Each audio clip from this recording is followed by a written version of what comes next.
Welcome to the Weekly Wrap, only on KENS 5 Plus. I'm your host, Audrey Castoreno. Let's get you up to date on some of the biggest stories of the week. At number 5 in our countdown, Spirit Airlines abruptly shut down over the weekend, leaving many travelers stranded. After a $500 million federal bailout fell through, Spirit ran out of cash and canceled all future flights effective immediately.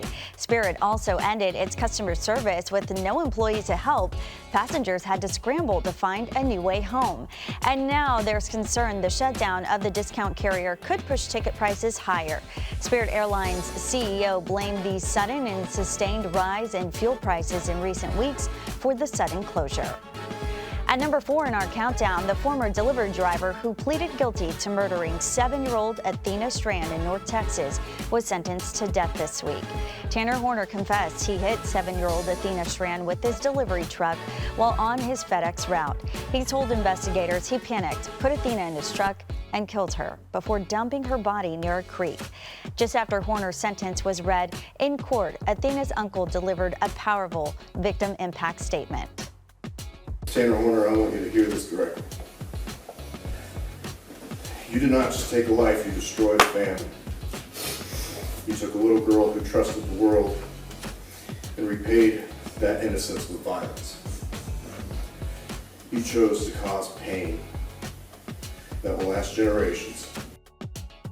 Athena's family says justice was served, but nothing can replace what was taken. The case now heads to the appeals court process. At number 3 in our countdown, a hantavirus outbreak on board a cruise ship left 3 people dead and several others sick. The Dutch cruise ship left Argentina on April 1st and has been moored off the West African island of Cape Verde since Sunday.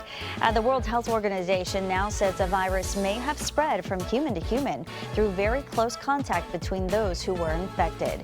Hantavirus typically spreads from dust contaminated by rodent droppings or saliva. Argentine officials say a Dutch husband and wife were likely infected while visiting a landfill during a bird watching trip in Argentina before boarding that ship. And we're all seeing a bit of sticker shock on everything lately, from gas to electric bills and at the grocery store. In today's Healthy Essay, KENS 5's Jeremy Baker looks into how you can have healthy eating habits without breaking the bank. Even if your budget may be close to busting, there are steps you can take to keep more of your cash while making sure your food keeps you as fit as possible. Going canned instead of fresh is one option, and those items are packed at their peak nutrition. And also, you don't have to worry about eating it within a certain amount of days, because when fresh foods sit in our refrigerator or sit on our countertop, they do lose nutrients over time. The Mayo Clinic has these tips to help you save money while eating healthy. At home, take an inventory of what you have to avoid buying duplicates. Plan menus for a week. Make a list of ingredients you need for each meal. Plan snacks and treats ahead of time, and scan store ads for deals.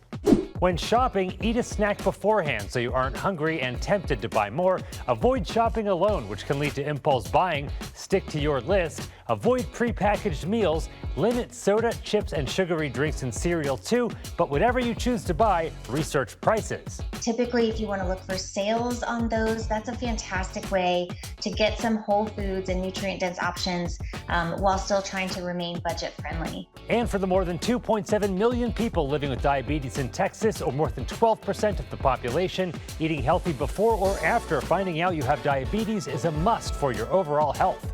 People with diabetes are actually twice as likely to develop cardiovascular disease. So heart-healthy habits like walking after meals and choosing whole foods actually help protect against both conditions. If you're struggling to find healthy food that is cost-effective, check out findhelp.org. You can locate housing, financial assistance, and even health care too. We have a link to the website with this story on KENS5.com. In the studio, Jeremy Baker, KENS 5. Great tips for your next shopping trip. Weekly Wrap is back after this. Go ahead. Take a look at the faces of San Antonio Zone. When you look into their eyes, you see passion, you see hard work, you see familia. Generations of people who embody a rich culture of respect, honor, and originality. We're all in San Antonio, but more importantly, San Antonio is in us. It's what makes us special.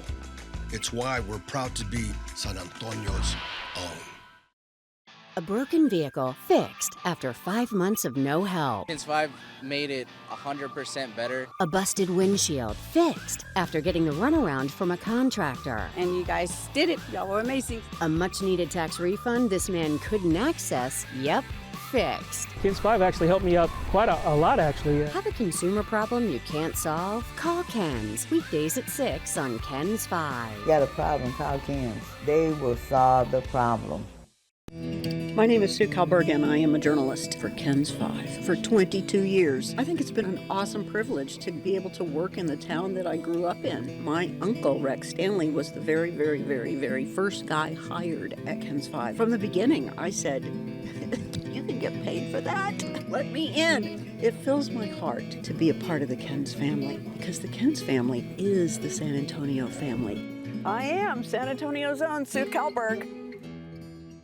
We want to get you breaking news right now. Here, let me show you the police activity. New insight into a deadly police shooting. We just got an update from fire officials. We'll continue to keep you updated. Stream extended coverage, live or on demand, right here on KENS 5+. Welcome back to the Weekly Wrap. At number 2 in our countdown, the Alamo Heights community is rallying behind a family after a man says his wife and 2 kids were detained by ICE while waiting for their kids' school bus. 11-year-old Victor and 8-year-old Montserrat Labrador, along with their mother, Betania, are being held at the Dilley ICE facility. Their father, Victor Labrador, tells us he was walking with the family when he had to go back home for his keys. Labrador says he came outside and saw his family surrounded by ICE agents. When they tried knocking on his door, he stayed inside at the advice of his attorney. The Labrador family is in the U.S. seeking asylum. They're from Venezuela. I know what it is to be persecuted. I know what it is to be scared for your life. And in this moment, that's what we are going through right now. As some folks in Alamo Heights created a GoFundMe to help the family and also help find an attorney. If you would like to help them, you can find a link by clicking on this story on KENS5.com. Also, we're learning the city won't approve next year's budget until months from now. But Wednesday, leaders began talks as the city is facing major budget deficits. At KENS 5's David Lynch breaks down how big the shortfall could be and the options on the table to close it. Well, city staff say that revenues for the biggest piece of San Antonio's budget should come in higher than expected this year. That's about where the good news ends. The other number leaders are focused on an anticipated $130.7 million deficit by 2028. I'm happy to answer any questions. Hard realities for San Antonio. The city budget, it looks bleak for the next coming years. And hard decisions that will have to be made. Cutting is easier said than done. As city leaders consider what to do to avoid being in the red by more than $100 million in the next 2 years, and by more than $250 million by 2031. We're not helping ourselves in the long term. The projected deficit is a result of expenses that staff expect will far outpace financial resources, including lower property tax and sales tax revenues.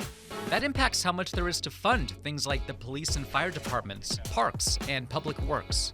I think it's a stark reminder that we as council need to start prioritizing our core services with our fixed dollars. City staff suggested 2 plans. One involves what would be San Antonio's first property tax hike since 1993.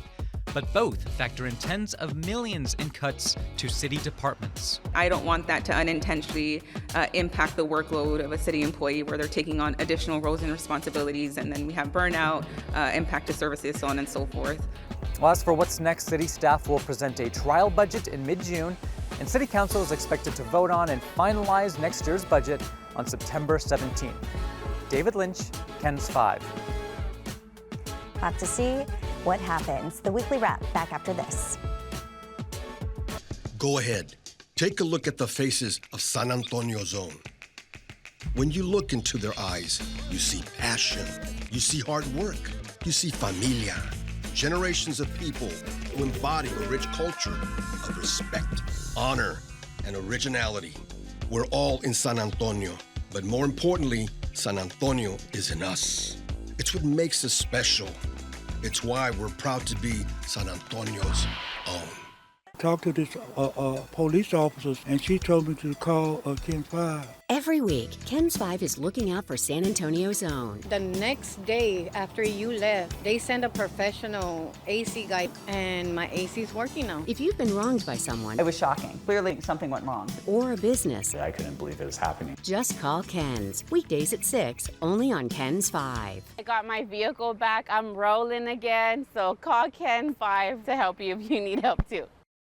Born and raised on the northwest side of San Antonio, Texas. Generations of my family have been from this part of Texas. I have Fiesta roots, I have Spurs roots, I have Texas Fighter roots. Played basketball at Clark. Basketball was a huge part of my life for 16 years. My comfort dish, a plate of chilaquiles with salsa verde. I grew up watching KENS 5. I am who I am because of this beautiful city. I hope that they can find a sense of pride knowing that their creation is helping deliver them the most important news of the day. I'm Alicia Nieves, and I'm proud to be from this beautiful city. If you want a meal that will make you say, so good! That is fantastic. Catch Neighborhood Eats, where we find the best local restaurants. Streaming now on KENS 5 Plus. Welcome back. Most moms will tell you there are a lot of ups and downs with the job, but one local artist is turning that journey into a heartfelt scavenger hunt just in time for Mother's Day. KENS 5's Darcy Ramirez shares the story behind Hidden Blooms 2. It's something worth celebrating, something worth acknowledging, something worth honoring. A San Antonio artist is celebrating motherhood in her latest project with a little twist. Daniela Oliver de Portillo is hiding handmade ceramic brooches, each holding cyano-type flowers all around Pearl. These blooms are intended for mothers to find or for people to find and give to their moms for Mother's Day. Yeah. It's part of her newest art campaign, Hidden Blooms 2. And she chose Pearl not just because it's a popular spot, but because it meant something to her as a new mom. Pearl is most likely one of the first places that I felt comfortable taking my newborn to.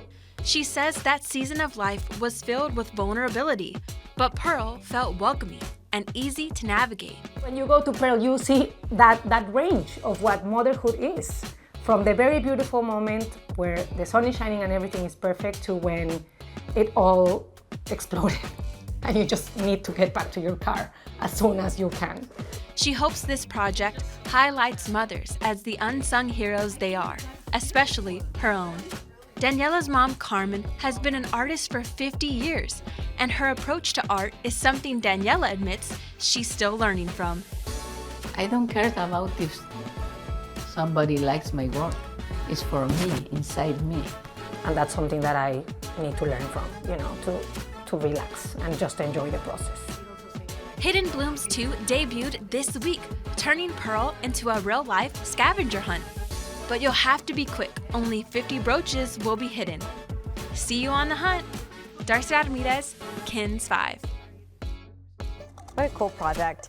All right, and at number 1 in our countdown this week, the Spurs, they are standing strong with a major blowout win against the Timberwolves in Game 2. After losing their first home game in the semifinals, the Silver and Black needed a comeback before heading to Minnesota, and they did just that. By the second quarter, the Timberwolves trailed by double digits, and the Spurs took advantage, eventually leading by as much as 47 points in the second half. Stephon Castle led a game high of 21. The final score, 133-95. Both teams are now tied at 1 game apiece in this series. Game 3 and 4 will be played in Minneapolis, and of course, we'll continue to follow that for you. Be sure to check KENS5.com for all the latest updates. Thanks for joining us for this week's episode of the Weekly Wrap, only on KENS 5 Plus. We'll see you next time. Bye, guys.